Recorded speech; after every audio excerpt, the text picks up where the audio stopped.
Hi class, welcome to our next video lesson on section 5-4. We're going to review factoring. You guys have factored in intermediate algebra for a whole 2 or 3 weeks or something like that. It was a very big unit on learning how to factor. Now we're going to go through it all in one day.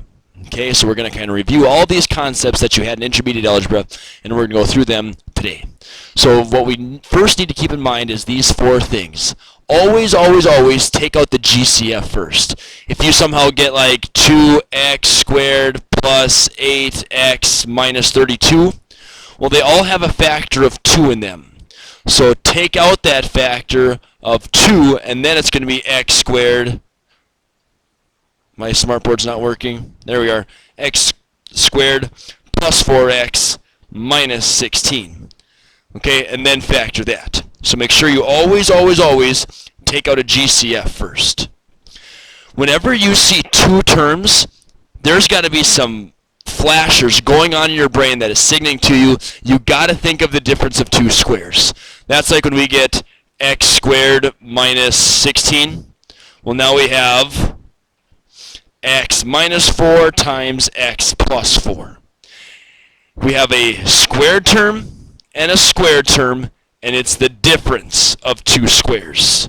So you always got to think that, well, I could break it up into x times x gives x squared, and a negative 4 times a positive 4 gives 16. So whenever you see 2 terms, and only 2 terms, that's got to go through your brain. It's the difference of 2 squares, most likely. Whenever you see 3 terms, that's where you just factor, and we just try a bunch of possibilities until we find one that checks. So just guess a possibility, try it, and check your work. When there's 4 terms, that's a whole different animal. 4 terms we factor by grouping. I'll show you how to do that in our notes today as well. So these things need to be going through your head as we're going through factoring. So here's our first one. We see a trinomial, so we're just going to guess and check. So I always just write down 2 parentheses. And now I know that my first term is x squared, and I get that by multiplying x times x. Now I have to come up with multiples of my last term that when I add them together get my middle term. So 12 is 1 times 12, 2 times 6, 3 times 4. So 3 and 4 is the one that works that add up to equal 7. So I'm going to have 3 and 4, and it's going to be positive because I need to get a positive 12. So now we could always check these by foiling. First times the first is x squared. Outside is 4x. Inside is 3x. And last is 12. And as you can see, this right here would make 7x. So x squared plus 7x plus 12, x squared plus 7x plus 12. So every single one of these, make sure after you factor them that you check them by foiling. So our answer is the quantity x plus 3 times the quantity x plus 4. Moving on to our next one, once again we see a trinomial. So we're going to make 2 different parentheses. We have an x times an x. Factors of 15 are going to be 5 and 3. We need to get a negative 15, so one needs to be negative and one needs to be positive. And then we need to get a positive 2x in the middle. So that would make my 5 negative and that would make my 5 positive and my 3 negative. If I were to FOIL this out, x times x is x squared, minus 3x plus 5x is a positive 2x, and then we have a 5 times a negative 3, which would get us this negative 15. So there's our answer, x plus 5 times the quantity x minus 3. Moving on, now we have a coefficient in front of my x squared, so I have to account for that. I have 3 terms, so I'm going to have 2 binomials. 2x times 1x is going to get me the 2x squared, which I need right here. There's only 2 factors of 7, or there's only one factor, only one combination of factors of 7 is 1 times 7. So I'm going to have 7 right here, 1 right here. This is going to be x minus 7. This will be 2x plus 1. Because here I would get the negative 14 plus 1x is a negative 13x. So there's my answer for problem number 3. 2x plus 1 times the quantity x minus 7. Number 4. Now I have 2 different possibilities for x, for my x squared term. So I could use 6 and 1, or I could use 3 and 2. So my possibilities become a lot greater when I have a coefficient other than 1 in front of my x squared term. So keep that in mind as you're going through your problems here. So I'm just going to make two different parentheses. I can't take out a GCF. So now I'm just going to say, well, let's just try some combinations. You try some. If they don't work, doesn't matter. Try another one. 3x times 2x. Now if we were to try some combinations, I might try, maybe 2 and 10. If you try this and then say, well, we got to make one negative, one positive. So we just start trying things and saying, well, we get a negative 30 plus 4 is a negative 26. Oh, I don't see a negative 26 there. So then you just have to try another possibility. And you just keep on trying and trying and trying until you find one that works. So I don't have a really secret on one to find the right combination the very, very first time. Just guess and check, guess and check, guess and check until you find one that works. So let's think about this here.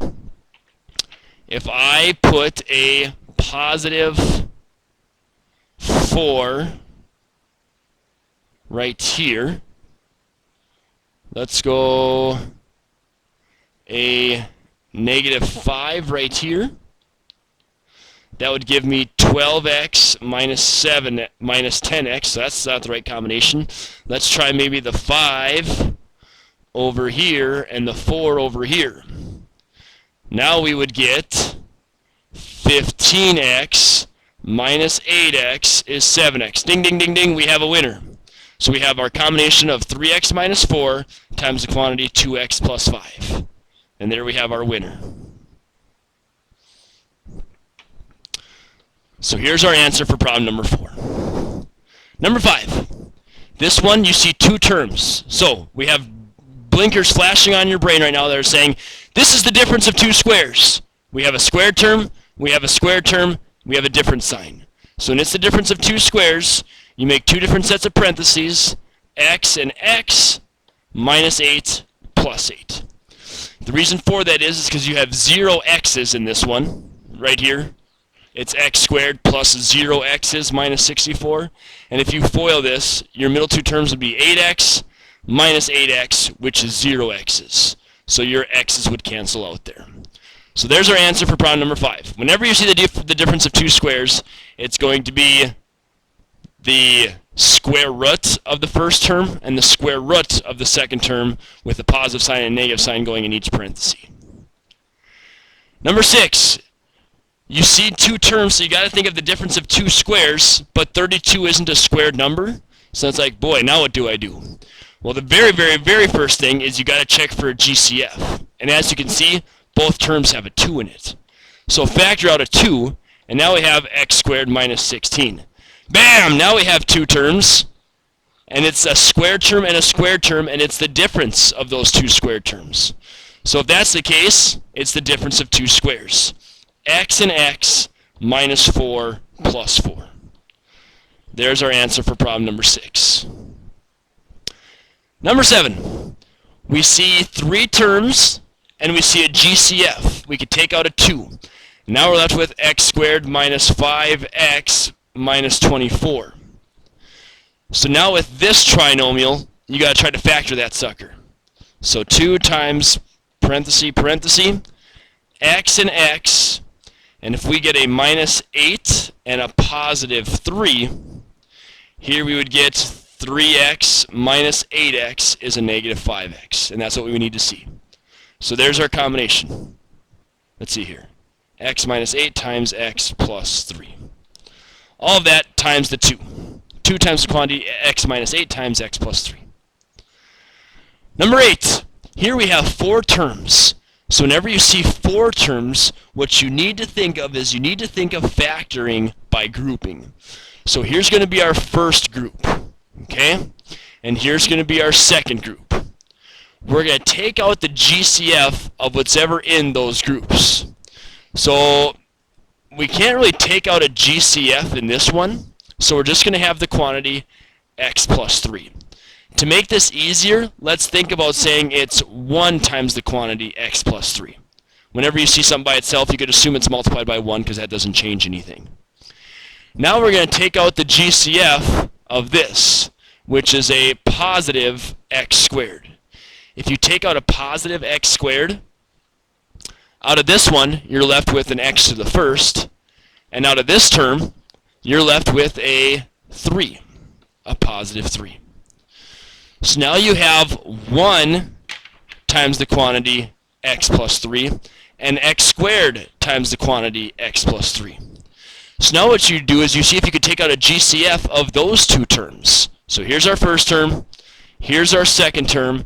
Do they have anything in common? Well, hopefully you see they have the quantity x plus 3 in common.